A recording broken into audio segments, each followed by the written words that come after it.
I'm adjunct watercolor instructor Adam Van Houten. I'm here at NMC to teach you some watercolor techniques on how to use watercolor and gravity to create some interesting effects. Let's get started. Okay, so let me show you some of the supplies I'm going to be working with today with this presentation. Some paper towel, my water bucket, and I've got a synthetic squirrel hair brush. It's a quill brush. You can see it has some wires on it, and it comes to a really nice point. I have my palette of watercolor paints, and I have a piece of watercolor paper taped to my board. So I'm going to be showing you how to use gravity today, and the first thing I'm going to do is get some water on my brush and drip down some drips from the top. So I'm tilting the paper so the water actually runs down my paper.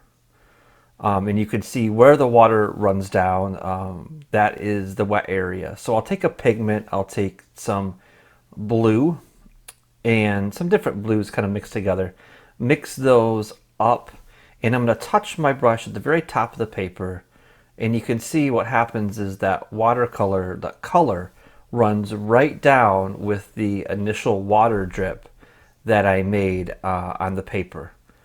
Do that again, touch it to the top, and the runs down the paper.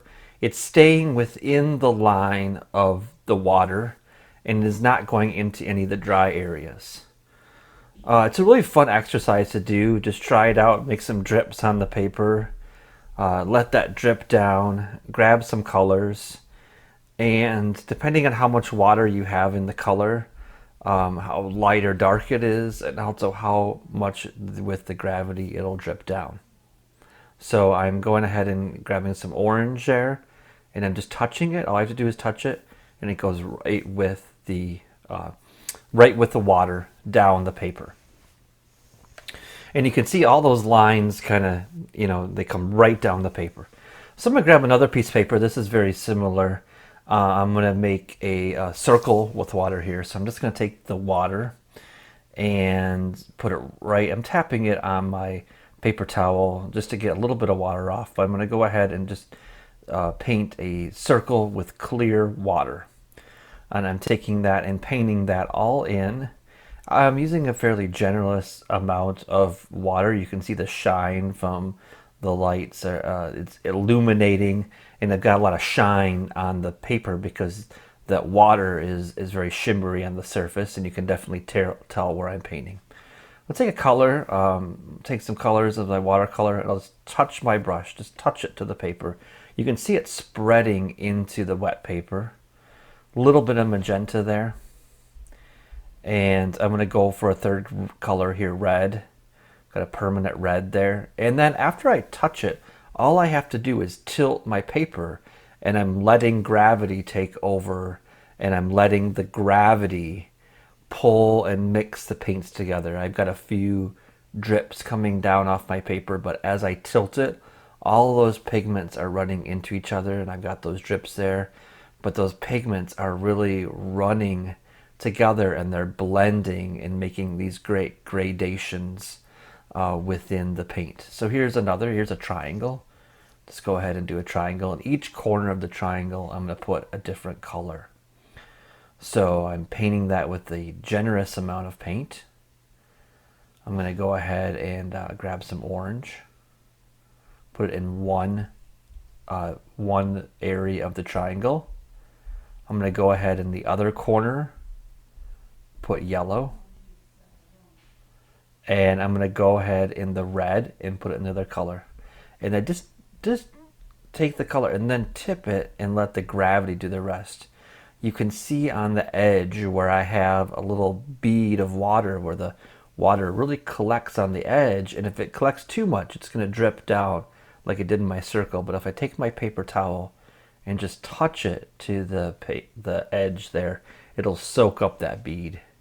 So I just soaked that up, and you can see it stayed right within the edges of the triangle. It's a very fun exercise to do. So let's try another shape. Try a square here. Just paint that all with water. And so the shapes that the watercolor is making is really the initial shape I make with water. And then all I have to do with the brush is just touch that color to the paper, to the water. And I'm doing the complementary color. I'm doing orange and blue. And so in one corner is the orange, other color is the blue. And then let the orange mix with the blue. You can see that orange is coming right down in and creating a great gradation and variegation of the paint right there. Okay, so that'd be great, and I want you to try that. That's a great exercise to do. So let me show you how we do this with a actual watercolor painting. So I'm tipping this up and I'm putting a generous amount of water on the lower half of the paper. And then I'm going to take some of my cadmium yellow. This is a very light yellow. A little darker yellow, deep yellow, and an orange, and then a red. And you can see how I'm tipping it both directions. I'm letting those colors mix into each other. And I'm going to go ahead and put a blue. The blue and the red are going to kind of make a purple. We don't want the blue and the yellow to mix to make green, so that red kind of goes between there and doesn't make any green. So you can see I've got this great sunset just by tipping the paper from the back to the top. I'm going to go ahead and just make a little sun there and make the water drip down and put some yellow, like the sun is just kind of illuminating the bottom part of that. And this is a very thick paint, a very thick green, a little bit of water, but very thick watercolor, so that it, when it goes onto the wet paper, it just doesn't blend quite as much, and it creates a nice line. Although it blends into the wet, it does not going to spread as much. So I'm putting some blue into that green. I'm putting a little bit of orange into that green. And I'm just touching my brush to the paper, allowing gravity to move down, tipping and tilting that paper, and allowing those colors to run down the surface of the paper. Tip them in both ways. A lot of tipping with that paper. And then just kind of drying off the bottom. This is going to be just a very dark bottom part where it's just a shadow at the very bottom of my painting. So that's how I would make this is a sunset project, and I want you to try out these ideas.